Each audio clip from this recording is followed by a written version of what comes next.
Polemik lepas hijab bagi anggota pasukan pengibar bendera pusaka atau Paskibraka Putri turut disoroti Ustadz Adi Hidayat.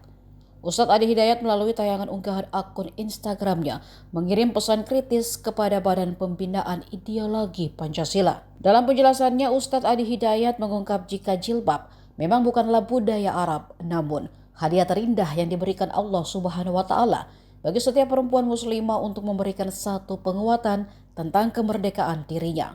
Ia lalu menyinggung nilai agama yang terlepas sebagai penyokong dan penguatan terhadap 5 sila dalam Pancasila. Hal itu dibuktikan pada sila ke-1 yang menegaskan sebagai bentuk masing-masing individu mendapat kebebasan dalam memegang keyakinan agama mereka masing-masing.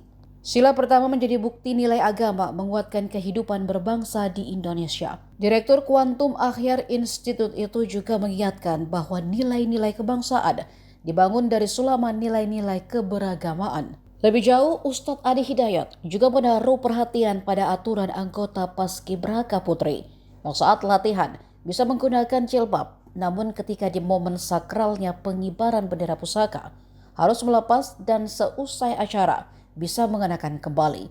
Menurutnya, aturan tersebut tentu saja dipandang bermasalah. Download Tribun X sekarang, menghadirkan lokal menjadi Indonesia.